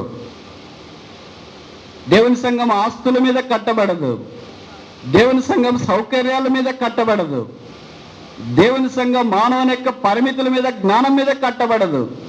మత్తయి 16 చెప్పండి, I will build my church upon this rock, the gates of the hell shall not prevail against it. ఈ బండ మీద నా సంఘమును కట్టుదును. కట్టేది ఆయన కడుతున్నాడంటే ఏంటి? ఆయన పద్ధతి, ఆయన క్రమంలో ఆయన చేయాలనుకుంటున్నాడు. He wants to do his work in his time, in his way, in his place. ఆయన స్థలంలో, ఆయన పద్ధతిలో ఆయన చేయాలనుకుంటున్నాడు. అందుకే భక్త్ సింగ్ గారి గురించి దేవుడు ఒక మాట చెప్పేవాడంట, I have a chosen servant in a chosen place, in a chosen way, for a chosen plan, for a chosen ministry. ఏర్పాటు చేయబడిన దాసుడు, ఏర్పాటు చేయబడిన స్థలములు, ఏర్పాటు చేయబడిన పద్ధతి ప్రకారము, ఏర్పాటు చేయబడిన పని కొరకై, ఏర్పాటు చేయబడిన నమూనాలో పరిచర్య కొనసాగిస్తున్నాడు. ఇప్పుడు మన సంగతి ఏంటి? మనం చోజనే కావచ్చు, ఏర్పాటు చేసుకున్నాడు దేవుడు మనల్ని కూడా. కానీ ఆయన ఏర్పాటు చేసుకున్న స్థలంలో లేమేమో, ఆయన ఏర్పాటు చేసుకున్న మార్గంలో వెళ్ళట్లేదేమో, ఆయన ఏర్పాటు చేసుకున్న పద్ధతి ప్రకారం మనం చేయట్లేదేమో, ఆయన ఏర్పాటు ప్రకారం మనం ముందుకు సాగట్లేదేమో. అందుకే ఆయన ఏర్పాటు విషయంలో మనము నిష్ఫలమయ్యామేమో. అపోస్తలుడైన పౌలు కొరింథీయులకు రాస్తున్నాడు, అయ్యా నేను మీకు ఎలాగ రాస్తున్నాను తెలుసా? నేనేదో బెత్తంతో రాస్తున్నాను మీరు అనుకుంటున్నారు, చాలా సౌకర్యకరంగా రాస్తున్నాను అనుకుంటున్నారు. కన్నీటితో రాస్తున్నా. ఇప్పుడు ఒక ప్రశ్న అడగచ్చా? అపోస్తుడైన పౌలు బైబిల్లో రాయబడిన దాని ప్రకారం ఎన్నిసార్లు ఏడ్చాడు? అసలు మనకి ఏడుపు వస్తే కదా ఏడ్చిన వాళ్ళు బైబిల్లో ఉన్నారా లేదా చదువుకునేది. చెప్పరా? కొన్ని బైబిల్లో మొదట ఏడ్చారా నవ్వారా? ఇది కూడా చెప్పరా? బైబిల్లో మొదట ఏడ్చారా నవ్వారా? ఏడ్చారని ఏడ్చినట్లు చెప్పొద్దండి, నవ్వినట్లు ఏడ్పు చెప్పండి. బైబిల్లో మొదట నవ్వారా ఏడ్చారా? ఏంటిది గుంటూరు జిల్లా కాదా నేను ఉండేది? నాకు అనుమానం వస్తుంది. గుంటూరు జిల్లా నా పుట్టినిల్లు, మీరంతా సహోదరులు సహోదరీలు. దాదాపు 2000 సంవత్సరంలో నేను గుంటూరులోకి అడుగు పెట్టాను అనుకుంటా. ఇప్పుడు దాదాపు 15 సంవత్సరాల నుండి దాదాపు ప్రతి సంవత్సరం వస్తూనే ఉన్నా. నేనంటే మీకు చాలా తెలుసు, మీరంటే నాకు చాలా ఇష్టం, నేనంటే మాత్రం మీకు కాదను, అది వేరే విషయం. అందుకనే నేను మిమ్మల్ని అడుగుతున్నా, చెప్పరా? బైబిల్లో మొదట ఏడ్చారా నవ్వారా? ఏడ్చారా? ఎక్కడ ఏడ్చారు? బైబిల్లో. చాలా తెలివైన వాళ్ళు కదా. బైబిల్లో మొదట నవ్వారు. మొదట బైబిల్లో నవ్వింది ఎవరు? శారన్న.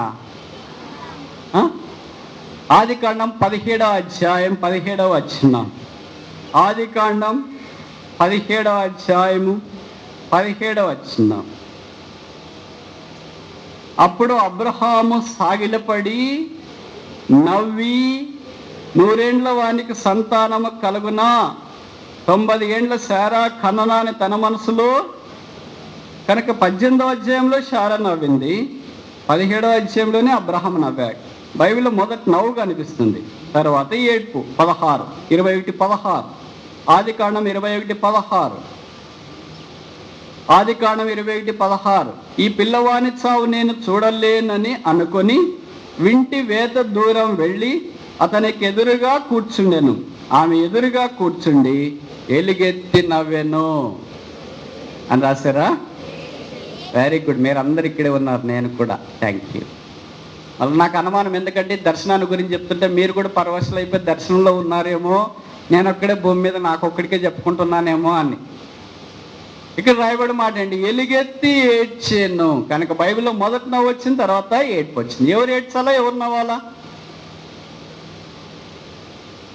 శారా ఏడ్చాలా, హాగర్ ఏడ్చాలా?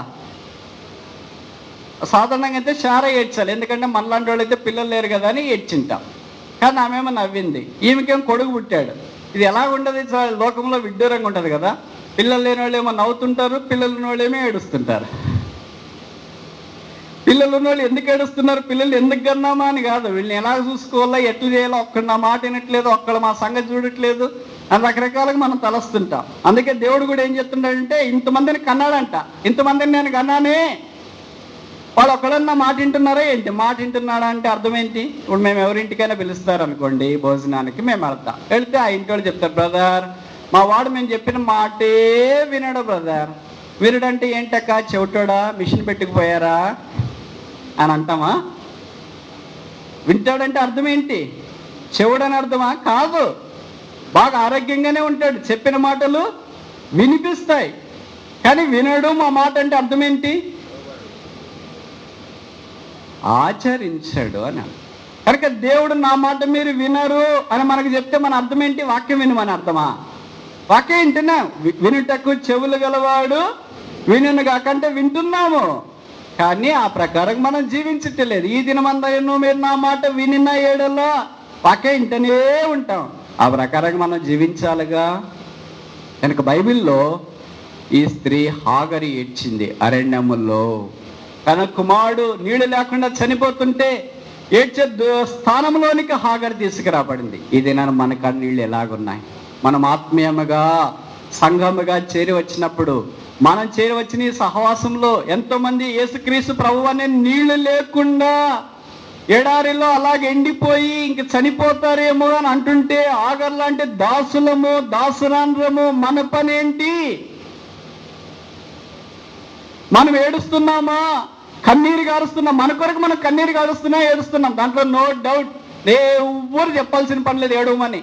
వాళ్ళే ఏడుస్తున్నారు. రాత్రి ప్రార్థన చేయడానికి ఆరంభిస్తే, ప్రభువా మా ఆయన రక్షించబడలేదు ప్రభువా, వెంటనే ఏడుపు వస్తుంది. వాడు కొడుకుని గురించి, కూతురు గురించి, సీట్ రాకపోతే, ఆరోగ్యం బాగాలేకపోతే ఎవ్వరు చెప్పాల్సిన పని లేదు. వాళ్ళకి వాక్యమే. మందిరానికి వస్తే ప్రార్థన చేయాలంటే వాక్యం చెప్పాలి, కానీ ఇంట్లో ఏం అవసరం లేదు. ఎందుకంటే మనకి కన్నీళ్ళు వచ్చేస్తాయి. ఓవర్ హెడ్ ట్యాంక్ ఉంటుంది కదా, అది ఎప్పుడు లీక్ అవుతుంది. కానీ ఆత్మీయమైన విషయాలకి నీవు ఇంట్లో చాలాసార్లు మీ కుటుంబం కొరకు ఏడ్చిన, మంచిదే, ప్రభుకు స్తోత్రాలు, ఏడవలసిందే. బైబిల్లో రాయబడింది ఇర్మియా గ్రంథంలో, విలిపించే స్త్రీలను పిలిపించుడి, కాల్ ద లామెంటింగ్ వుమన్. ఇది నాన్న సంఘాల్లో కావాల్సింది వీళ్ళు. ఎవరు? విలపించే స్త్రీలు, విలపించే స్త్రీలు, విలపించే స్త్రీలు. వాళ్ళు ఉంటే మిగతావన్నీ ఆటోమేటిక్గా సెట్ అవుతాయి. మనకేం మెయిన్ లెసన్ వాళ్ళు, క్లోజింగ్ లెసన్ వాళ్ళు, ఆ లెసన్ ఈ లెసన్ చెప్పేవాళ్ళు, వాళ్ళన్నీ దేవుడు చూసుకుంటాడు. విలిపించే స్త్రీలను మీరు పిలిపించండి, అంగలార్చే స్త్రీలను పిలిపించండి. అలాంటి వాళ్ళు వచ్చి దేవుని సంఘంలో ప్రార్థన చేసినప్పుడు, దేవుని కొరకు ప్రార్థన చేసినప్పుడు, దేవుని సంఘంలోకి తీసుకొని వచ్చినప్పుడు దేవుడు వారి ప్రార్థన ఆలకించి జవాబిస్తాడు. ఇక్కడ నేను మీకు జ్ఞాపకం చేయాలని సంగతి ఏంటంటే, when was it last we prayed with tears for the church? సంఘం కొరకు ఆఖరిగా ఏడ్చి ఎప్పుడు ప్రార్థన చేసి? నాకు తెలిసి చాలా కాలమైంది, అంటే చాలా ఏండ్లైంది, అంటే చాలా దశాబ్దాలు అయింది. రక్షించబడినప్పుడు విపరీతమైన భారం కదా, అప్పుడు ప్రార్థన చేశారు. అప్పుడు అంత ప్రార్థన అవసరం లేదనుకుంటే, ఎందుకంటే సంఘాలు బాగానే ఉన్నాయి. ఇప్పుడు ఇవి దిగజారిపోయినాయి. పేరుకి మాత్రం బ్రతికున్నామన్న పేరున్నది కానీ మృతుడవే, వెచ్చగా లేవు, చల్లగా లేవు. ఎలాగున్నావు? నిలువెచ్చిన దిగంబరిగా ఉన్నావు, గుడ్డివాడవుగా ఉన్నావు, దౌర్భాగ్యుడిగా ఉన్నావు, పనికిమాలిన వాడిగా ఉన్నావు, పేదవాడిగా నువ్వు కనిపిస్తున్నావు. అయినా నువ్వేమనుకుంటున్నావు అంటే, నేను ధనవంతుడినే, నేను బాగున్నాను, నాకు కళ్ళు ఉన్నాయి, నాకు వస్త్రాలు ఉన్నాయి, అన్నీ అనుకుంటున్నావు అని యేసుప్రభు వారు ప్రకటన గ్రంథం 2-3 అధ్యాయాల్లో చెప్పబడిన మాటలు ఇది నన్ను మనకు కూడా వర్తిస్తాయి. నేను మీకు జ్ఞాపకం చేసుకోవాలని కోరే ఈ మొదటి సెషన్లో మాటలు ఏంటంటే, పౌలు 5 సార్లు ఏడ్చినట్లు బైబిల్లో రాయబడింది. సంఘాల కొరకు, ఆయన సొంతం కొరకు ఏడవలేదు. ప్రభువా నాకు పెళ్లి చేయలేదు కదా ప్రభువా, చేసింటే బాగుందా. మనం అలాంటి దాని కొరకు ఏడుస్తాం. ఏడ్చొద్దని చెప్పట్లేదు, ఏడ్చండి. నాకు డిఎస్సి రాలేదు కదా ప్రభువా, ఉద్యోగం రాలేదు కదా ప్రభువా, ఏడుస్తాం. దానికి ఏడుండని చెప్పట్లేదు, ఏడవండి. కానీ ఎప్పుడైనా మనం వచ్చే స్థానిక సంఘం, మా సంఘం ఇలాగైపోయింది, మేము ఇలాగైపోయాము, మా విశ్వాసులు ఇలాగైపోయారు, మా బాధ్యత వహించేవారు ఇలాగైపోయారు, మా సేవకులు ఇలాగైపోయారు, మా చుట్టుపక్కల ఉన్న సంఘాలు ఇలాగైపోయినాయి. ప్రభువా మేము ఇంతేనా, మేము ఇంతేనా, మేము ఇంతేనా? సైన్యములకు అధిపతిగా యెహోవా ఆకాశములో నుండి మరలా దృష్టించి మమ్మను బ్రతికించవా అని ఆఖరికి ఎప్పుడు ఏడ్చినాం? లేదనుకోండి. అలాగైతే ఇంకా మనకు సంఘం యొక్క దర్శనంలోనికి రాలేదు. అపోస్తలుడైన పౌలు అన్నాడు, కొరింథీయులకు రాసిన 2వ పత్రిక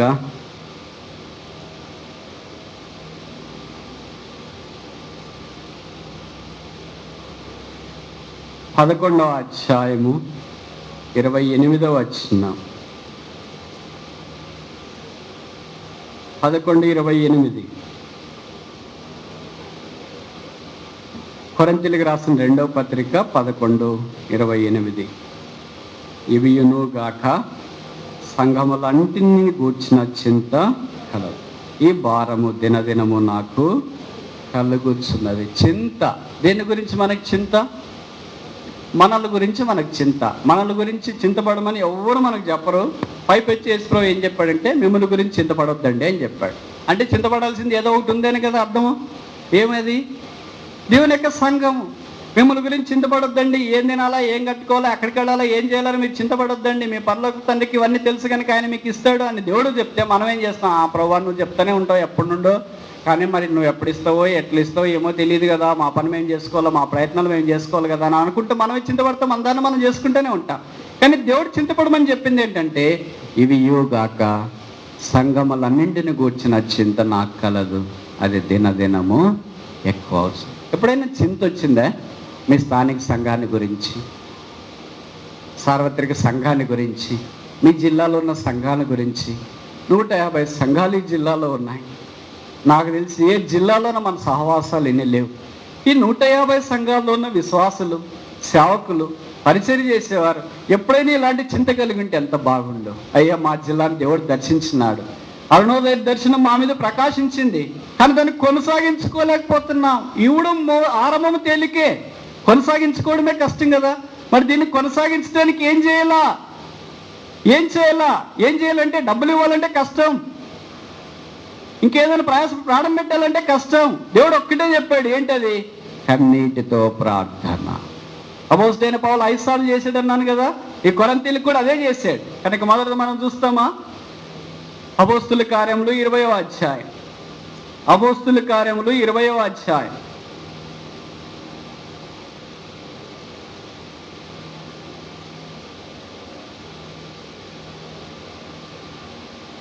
పంతొమ్మిదవ వచనం, అపోస్తలుల కార్యాలు 20:19. Acts of the apostles chapter 20 verse 19. యూదుల కుట్రల వలన నాకు శోధనలు సంభవించినను కన్నీళ్లు విడుచుచు పూర్ణమైన వినయ భావముతో నేను ఎలాగ ప్రభువును సేవించుచుంటినో మీకే తెలియను. కన్నీళ్లు విడుస్తూ దేవుని సేవించాలి. ఇది దైవికమైన సంఘ దర్శనములోని మొదటి మెట్టు. కొరింథీయుని గురించిన సంఘ దర్శనం దేవుడు పౌలుకి ఇచ్చినాడు. ఇప్పుడు ఈ పౌలు ఈ సంఘాల గురించి రాస్తున్నాడు. దేవుణ్ణి నేను ఈ సంఘంలో ఎలాగ సేవిస్తున్నానంటే అధికారంతో సేవించట్లేదు, దౌర్జన్యంతో సేవించట్లేదు, బలవంతాన్ని నేను సేవించట్లేదు. దేవునికి వినయ భయభక్తులతో మాత్రమే కాకుండా కన్నీరు విడుచుచు, serving the Lord with tears.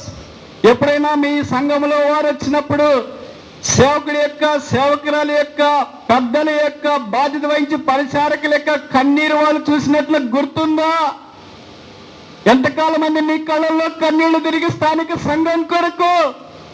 ఎంతకాలం మంది సంఘం అంతా వెళ్ళిపోయిన తర్వాత ఒక్కడే మందిరంలో మోకరించే ప్రభువా, ఇచ్చిన 100 మంది, ఇచ్చిన 200 మంది, ఇచ్చిన 300 మంది ఇలాగ ఆత్మీయంగా దిగజారిపోతున్నారు. దీనికి కారణం నేను కాదు, దీనికి హేతువు నేను కాదు, దీని కొరకే నా కన్నీళ్ళు ఎప్పుడైనా కారాయా అని దేవుని సన్నిధిలో ప్రలాపించి సంఘానికి వచ్చిన చింత లేకపోతే దేవుని యొక్క పరిచారకులుగా మనం ఎలా కాగలము?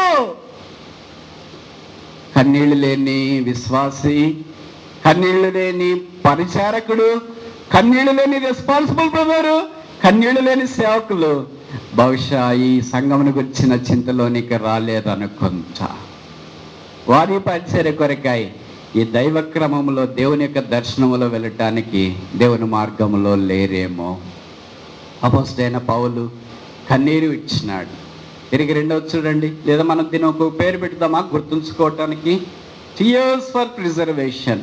దేవుని సంఘము కాపాడుట కొరకైన కన్నీళ్లు. 2వ 20వ అధ్యాయం 31వ వచనం. 20వ అధ్యాయం 31వ వచనం.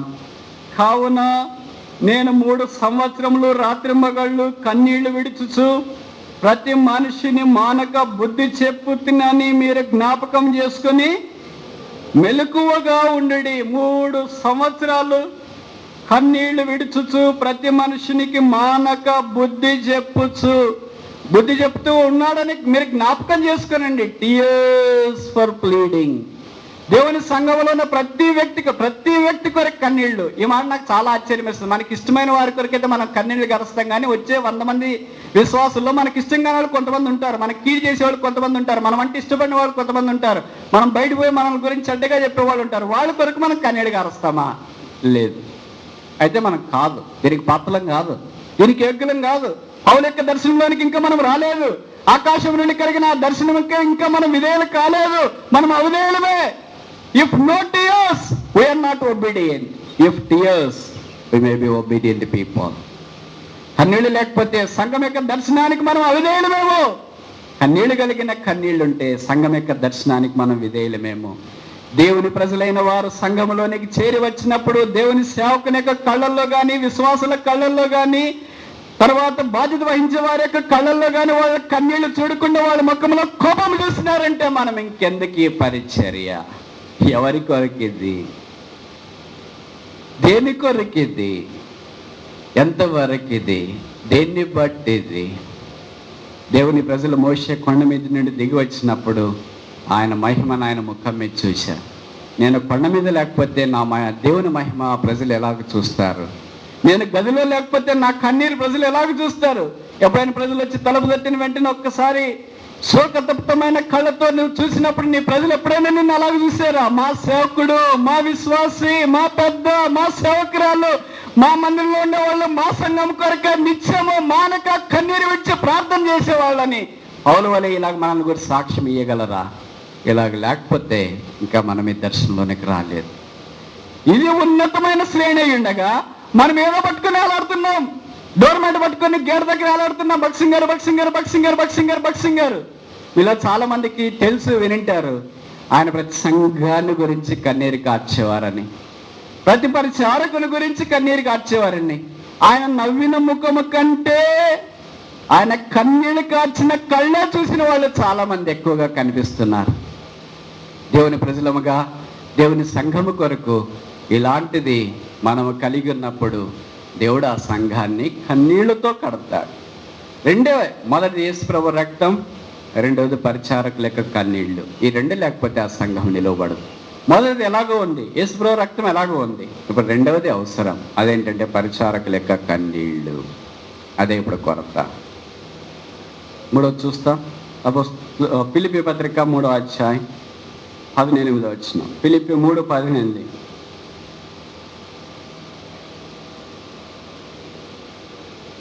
ఫిలిప్పీ 3:18. అనేకులు క్రీస్తు శిలువకు శత్రువులుగా నడుచుకొనుచున్నారు. వీరిని గురించి మీతో అనేక పర్యాయములు చెప్పి ఇప్పుడును ఏడ్చుచు, ఆయనకి ఏడుపు వస్తూనే ఉంది. వీళ్ళందరూ చూస్తే, ఎవరిని చూస్తే ఏడుపు వస్తుంది? దౌర్జన్య పనులను, అక్రమకాలను, లంచాలు తీసుకునేవాళ్ళని కాదు. సంఘాల్లో కొంతమంది శిలువకు శత్రువులు ఉన్నారంట. శిలువకు శత్రువులను ఎలాగ తెలుసుకోవాలా? ఇక్కడ రాసినారు వాళ్ళ లక్షణాలు. ఏంటవి? మొదటి లక్షణం ఫిలిప్పీ పత్రిక 3వ అధ్యాయము 19వ వచనం. నాశనమే వారి అంతా, అంటే వారి నాశన మార్గంలో వెళ్తుంటారు. రెండవది, వారి కడుపే వారికి దేవుడు. వాళ్ళకి దేవుడు ఉండడు, కానీ వాళ్ళ సంఘంలో ఉంటారు. వాళ్ళు ఎవరు? శిలువకు శత్రువులు. వాళ్ళకి ఏది మరి దేవుడు? వాళ్ళ కడుపే. పొల్లగా తిన్నామా, చేపల కూర, రొయ్యల కూర, మాంసము, గోంగూర, అదేంటి పడమిరపకాయ పచ్చడి, అన్నీ తినొద్దని నేను చెప్పట్లేదు, తినండి. కానీ కడుపే దేవుడుగా తినకూడదు. బైబిల్ 5 పోతులు ఉన్నాయి కదా, నేను ఎప్పటి చెప్తుంటా. మొదటి పోతు ఏంటి? తిండిపోతు. రెండవ పోతు తిట్టుపోతు. మూడవ పోతు తిరుగుబోతు. 4వ పోతు త్రాగుబోతు. 5వ పోతు ఏంటంటే మీ ఊర్లో లేదనుకుంటా, సోమరిపోతు. ఈ పోతులు అంటే దేవుడికి ఇష్టం ఉండదు. ఈ ఊరెంబడి తిరుగుతూ ఉంటాయి. మీ గ్రామాల్లో తెలుసు కదా పోతులు అంటే. దాన్ని ఎవరు ఏమనకూడదు. మందిరంలో కూడా వాళ్ళని ఎవరు ఏమనకూడదు. వాళ్ళ దాన్ని వాళ్ళు వస్తారు, వాళ్ళ దాన్ని వాళ్ళు కూర్చుంటారు, వాళ్ళ దాన్ని వాళ్ళు చెప్పులు తీసుకుంటారు, వాళ్ళ దాన్ని వాళ్ళు కానుకలు వేస్తారు, వాళ్ళ దాన్ని వాళ్ళు వెళ్తుంటారు. వాళ్ళని ఎవరన్నా ఏమన్నా అంటే వాళ్ళకి ప్రాబ్లము, వీళ్ళకి కూడా ప్రాబ్లమే. అలాగే ఊర్లో కొన్ని పోతులు ఉంటాయి. వాళ్ళ ఇంటి దగ్గరికి వచ్చి బయట ఆరేసిన విత్తనాలు తిన్నా ఏమనకూడదు. మనమే విత్తనాలు తీసుకుని లోపలికి వెళ్ళాలా. బయట ఏమన్నా తర్వాత ఏంటి తినేవి చెరకలు అలాంటివి పెట్టి అది తింటున్నా ఏమనుకోకూడదు. ఒకవేళ మనం అన్నాం అనుకో పొరపాటున, ఎవరైనా పక్కన అమ్మలక్కలు చూసారనుకో, ఏంటి ఊరెమ్మడి వదిలిపోతున్నావు, తిడుతున్నావేంటి, కొడుతున్నావేంటి, నన్ను అట్ట కొట్టకూడదమ్మా, ఇంకోసారి మొదటిసారి చెప్తున్నా, రెండోసారి దాన్ని కొడితే నిన్ను కూడా కొడతావు.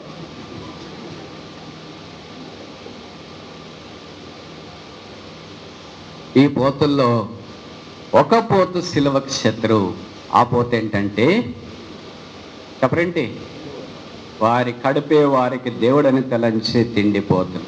3వ శిలువకు శత్రువు లెక్క లక్షణం 19. తాము సిగ్గుపడవలసిన సంగతుల యందు అతిశయిస్తున్నారు. వాళ్ళకి దీంట్లో సిగ్గుపడాలా. వాళ్ళ దిగంబరత్వాన్ని చేసి వాటే ఫ్యాషన్ బ్రదర్. వాళ్ళు సిగ్గుపడవలసిన సంగతులు, సిలువకు వ్యతిరేకంగా సిగ్గుపడే సంగతులే చాలా చాలా ఉన్నాయి మనం చేసేవి. ఇది ఇలాంటి వాళ్ళు చేశారా, ఇది ఇలాంటి వాళ్ళు చేశారా, ఇది ఇలాంటి వాళ్ళు చేశారా, ఇట్లు మాట్లాడారా, ఇట్లు తిట్టారా, ఇట్లు కొట్లాడారా, ఇట్లు వచ్చారా, అవన్నీ సిగ్గు కలిగించేవి. అవన్నీ సంగతులు వాళ్ళు అచ్చయపడతా. నేను నోరు తెరిస్తే ఎవరుంటారన్న ఈ సిగ్గు, షేమ్. వీళ్ళు కొంతమంది తల్లిదండ్రులు ఉంటారు కదా, మన పిల్లలు చిన్నగా ఉన్నప్పుడు ఎప్పుడైనా వాడు డ్రాయర్ వేసుకోకపోతే shame shame shame shame shame shame అంటుండే, వాడు దాన్ని తట్టుకోలేక బయటికి వెళ్ళి డ్రాయర్ వేసుకుని లోపలికి వస్తాడు. ఒక చిన్న పిల్లవానికి సిగ్గంటే అంత భయం వేస్తే ఇంత ఆత్మీయంగా పెద్దోళ్ళు ఏమైనా దేవుడు చెప్తున్నాడు, షేమ్ షేమ్ షేమ్, మీకు సిగ్గు మీకు సిగ్గు మీకు సిగ్గు. ఎందుకు ప్రభువా? మీరు సిగ్గుపడవలసిన సంగతులను అతిశయపడుతున్నారు. Just shame on your part. వీళ్ళు సిలువకు శత్రువులు. నాలుగవది ఆఖరిదేంటి? హెబ్రీ పత్రిక 3వ అధ్యాయము, మన్నించండి, ఫిలిప్పీ పత్రిక 3వ అధ్యాయం, ఫిలిప్పీ పత్రిక 3వ అధ్యాయం 19వ వచనం ఆఖరి వరుస. భూ సంబంధమైన వాటి అందే మనస్సు ఉంచువారు. వీళ్ళని ఏమంటారంటే శిలువకు శత్రువులు. వీళ్ళు బయట లేరమ్మా, గుర్తుపెట్టుకోండి. వీళ్ళు ఫిలిప్పీ సంఘములోనే ఉన్నారు. ఫిలిప్పీ సంఘం కూడా అట్పైట ప్రభులోకి వచ్చింది కాదు. దేవుడు పౌలుకి దర్శనమిచ్చి లుదియాను రక్షించుకొని ఆ తర్వాత సంఘము ఏర్పాటు చేయబడింది. ఇలాంటి సంఘములోనే సిలువకు మిత్రులు కాదు, సిలువకు శత్రువులు ఉన్నారు. సిలువకు శత్రువులు 4 లక్షణాలు చూసాం. మొదటి లక్షణం ఏంటి? నాశనం వైపు వెళ్ళేవాళ్ళు. రెండవ లక్షణం ఏంటి? హడిపే దేవుడు. మూడవ లక్షణం ఏంటి? సిగ్గుపడవలసిన సంగతులు ఎందు అతిశయిస్తున్నారు. 4వ లక్షణం ఏంటి? భూ సంబంధమైన దాని గురించి, హోదాను గురించి, స్థానం గురించి, బాధల గురించి, దాని గురించి, ఇదే వారి యొక్క ఆసక్తి.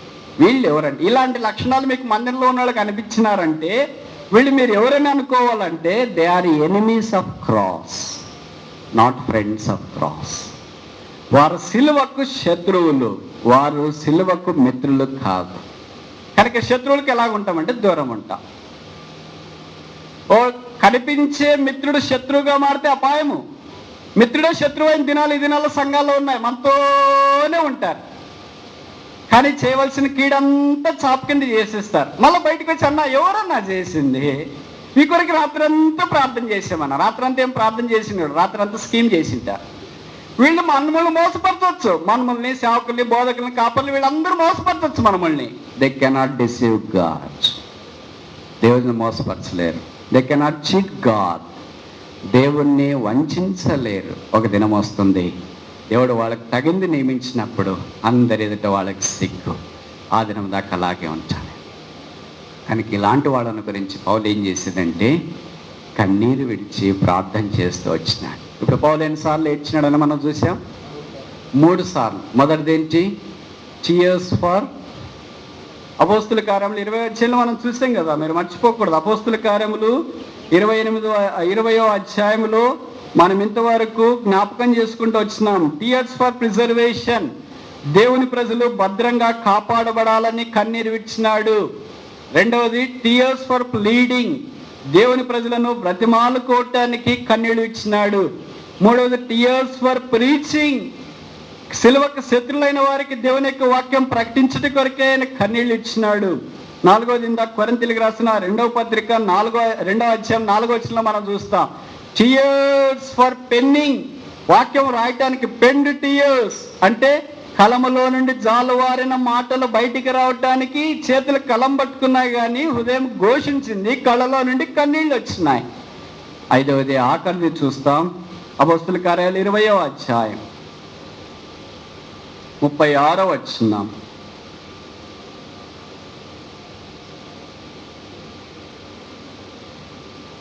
అపోస్తుల కార్యములు 20వ అధ్యాయం 36వ వచనం.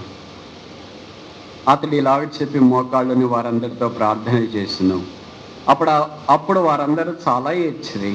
మీరు ఇక మీదట నా ముఖం చూడరని అతడు చెప్పిన మాటకు విశేషముగా దుఃఖించు పౌలు మెడ మీద పడి అతనిని ముద్దు పెట్టుకొని ఓడ వరకు ఆయనను సాగనంపెరి. కనుక దేవుని యొక్క వాక్యంలో మనకు గమనించేది ఏంటంటే, అపోస్తులైన పౌలు బహుశా చాలా దుఃఖముఖంతో ఉండొచ్చు. ప్రజలు ఆయన చెప్పిన మాటకు వినేసి వాళ్ళు ఏడ్చేసినారు. చూడండి, దేవుని ప్రజలను నడిపించే వాళ్ళు ఏడిస్తే ప్రజలు కూడా ఏడుస్తారు. కొంతమంది ఈ 5 రకాలుగా మనం చెప్తున్నాం కదా, ఈ మాటలు నేను చెప్తుంటే కొంతమంది అనుకుంటుంటారు, ఏంటి బ్రదర్ ఎప్పుడు ఏడ్చేది అమ్మాయి మాదిరి. మన అబ్బాయిలు ధైర్యంగా ఉండాలి కదా. అబ్బాయిలు ధైర్యంగా లోకంలో అమ్మా, దేవుడితో కాదు, నాట్ విత్ గాడ్.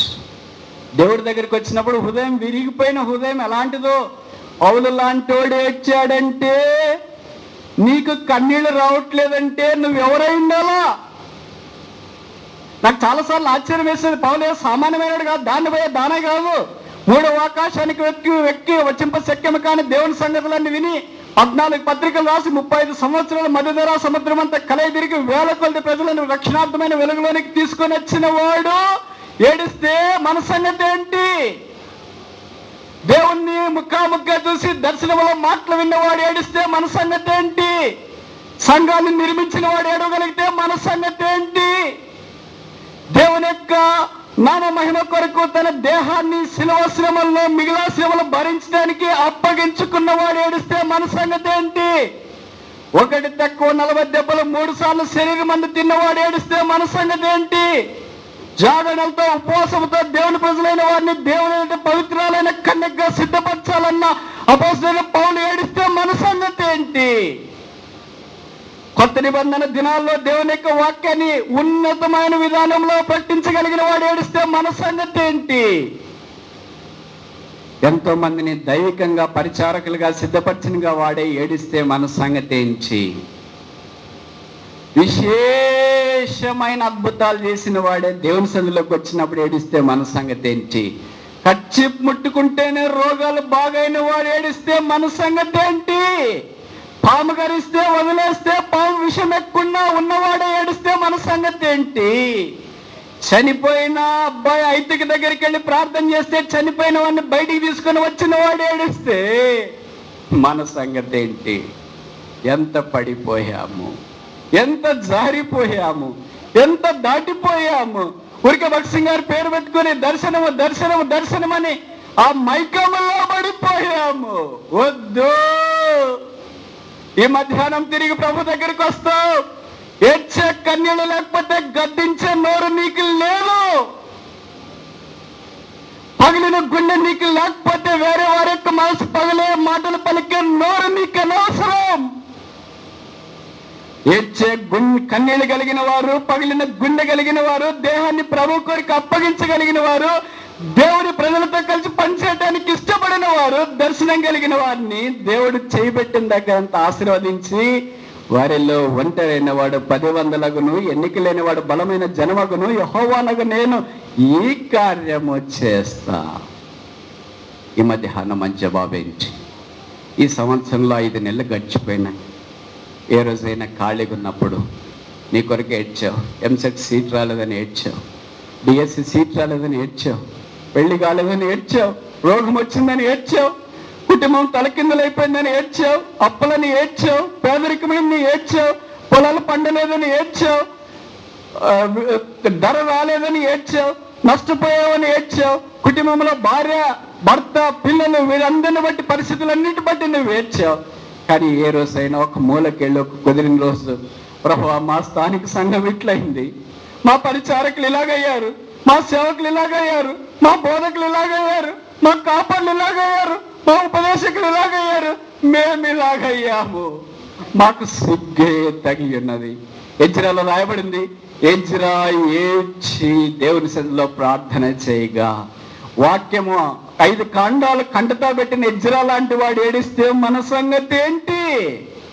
బైబిల్లో నెహెమ్యాలో రాయబడింది, నెహెమ్యా ఏడ్చి, నెహెమ్యాలాగా రాజు యొక్క అంతఃపురంలో గిన్నెందించే నమ్మకమైన పనివాడుగా ఉన్నవాడు, యెరూషలేము యొక్క గోడలు పడిపోయాయని, గుమ్మాలు కాల్చబడ్డాయని, పితరుల యొక్క సమాధులు త్రోవబడ్డాయన్న సంగతి విడిచిన తర్వాత గుండె బద్దల ఏడవగలిగితే మన సంగతి ఏంచి? పౌలు లాంటి వాడు ఏడిస్తే మన సంగతి ఏంచి? ఈ మధ్యాహ్నం మన దగ్గర ఈ జవాబు ఉంది. దేవుడి కొరకు, దేవుని సంఘము కొరకు, దేవుని కార్యక్రమాల కొరకు ఎప్పుడైనా మనకు ఇలా భారము, బాధ, ఏడుపు, కన్నీరు వచ్చిందా? రాకపోతే ఒక్కటే ఒక గుర్తు, మనం నిజమైన దర్శనంలో లేవు. We have missed this vision, we have disobedient to this vision. మనం ఈ దర్శనానికి అవధేయులమయ్యాం, మనం ఈ దర్శనం యొక్క మార్గంలో లేవు. ఒక క్రమమే దర్శనం కాదు, ఉదయం ఆదివారం వచ్చిన వెంటనే పాటలు పాడాలి, ఆరాధన వాక్యము, బల్ల వాక్యము, ఆ తర్వాత చివరి వాక్యము, ఆ తర్వాత ఇదే క్రమమే దర్శనము కాదు. దర్శనంలో చాలా చాలా ఉన్నాయి. దాంట్లో ఒకటి ఏంటంటే ఈ క్రమము. ఈ దర్శనంలో ఇంకా చాలా ఉన్నాయి. దాంట్లో ఏంటంటే దేవుని ప్రజల కొరకే దేవుని సన్నిధిలోకి వెళ్ళి కన్నీరు కార్చే పరిచారకులు. అలాంటి వారిని దేవుడి దినాల్లో చూడాలని కోరుతున్నాడు. ఈ పొన్నూరులో, ఈ గుంటూరు జిల్లాలో ప్రభు కొరకు ఏడవాలని, సంఘము కొరకు ఏడవాలని తెలిసి కూడా నువ్వు ఏడవకపోయేది బదులుగా వేరే వారిని ఏడిపించింటే, నువ్వు గుండె పగలటానికి బదులుగా వేరే వారి గుండెలు పగలేటట్లు మాట్లాడింటే, నీ కళ్ళు తడవటానికి బదులుగా వేరే వాళ్ళ కళ్ళు తడవటానికి నువ్వు ప్రయత్నించింటే, ఈ మధ్యాహ్నము ప్రభు దగ్గరికి రావచ్చు. ఆయన జాలి గలవాడు, కరుణా సంపన్నుడు. ఆయన తిరిగి ఆహ్వానిస్తున్నాడు. ఎంత తొందరగా వస్తే అంత మేలు, ఎంత తొందరగా సమకూర్చబడితే అంత ఆశీర్వాదం. ఈ మధ్యాహ్నము మన సంగతి ఏంటి? మనం పరిచారకులము కాదేమో, మనం సేవకులము కాదేమో, మనం సేవకురాండ్రము కాదేమో, మనం రెస్పాన్సిబుల్ బ్రదర్స్ కాదేమో, మనం నాయకులము కాదేమో. ఎందుకంటే మన కళ్ళల్లో ఎప్పుడు కన్నీళ్ళు లేదు, మన హృదయం ఎప్పుడు బద్దలు కాలేదు, మనం ఎప్పుడు వచ్చిన ప్రతి వాణి కొరకై కన్నీరు కార్చలేదు. కనుక తిరిగి ప్రభు దగ్గరికి వస్తా. ప్రభు, ఈ దర్శనానికి నేను అవిధేయుడనయ్యాను. ఈ మధ్యాహ్నం విధేయుడు కావాలని కోరుతున్నాను. నన్ను విధేయునిగా ఇచ్చి ప్రార్థన.